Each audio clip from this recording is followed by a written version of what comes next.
The villainy of Ray Harryhausen.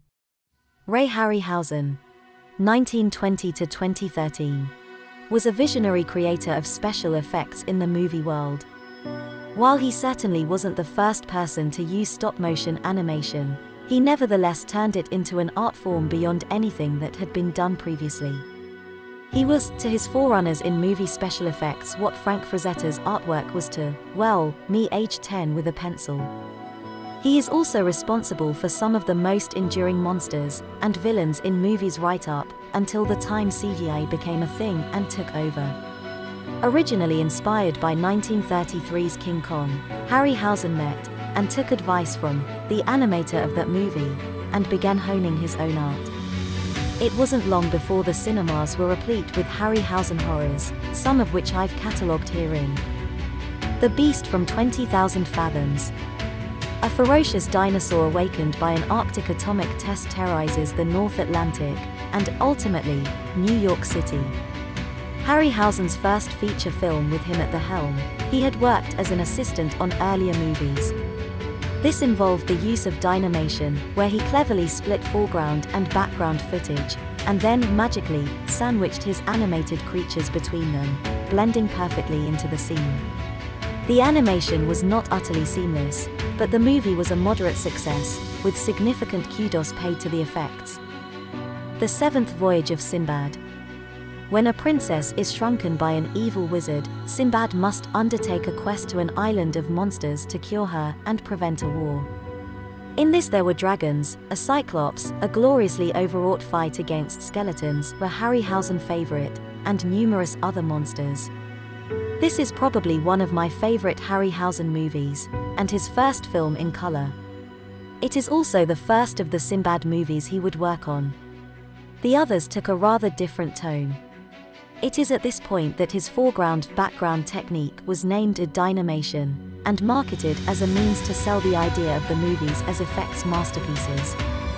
Jason and the Argonauts. The legendary Greek hero leads a team of intrepid adventurers in a perilous quest for the legendary Golden Fleece. I love this film.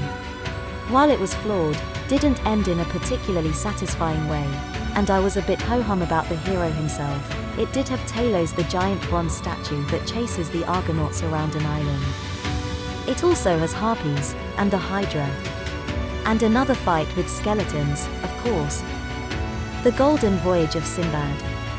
Sinbad and the Vizier of Arabia, followed by evil magician Kura, seek the 3 golden tablets that can gain them access to the ancient temple of the Oracle of All Knowledge.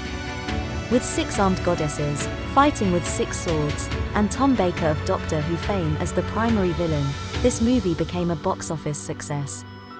The inclusion of Bond girl Caroline Munro probably didn't hurt either, given the target demographic of the film. Centaurs, griffins, ships' figureheads, homunculi, and some rather spiffy environments help to make this movie the classic that it deserves to be. Clash of the Titans.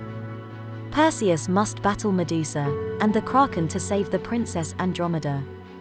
Clash of the Titans had an all-star cast, including such luminaries as Laurence Olivier, Maggie Smith, Ursula Andress, Harry Hamlin, Burgess Meredith, and more.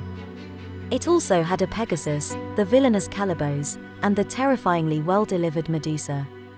And let us not forget the Kraken. Clash became Harryhausen's swan song. He retired from filmmaking shortly after this, because the studios started looking at other effects techniques. Stop motion had really reached its peak by this point. The movie was a success, but the game had ended. Nevertheless, Ray Harryhausen left behind a legacy of classics which will entertain people for decades to come.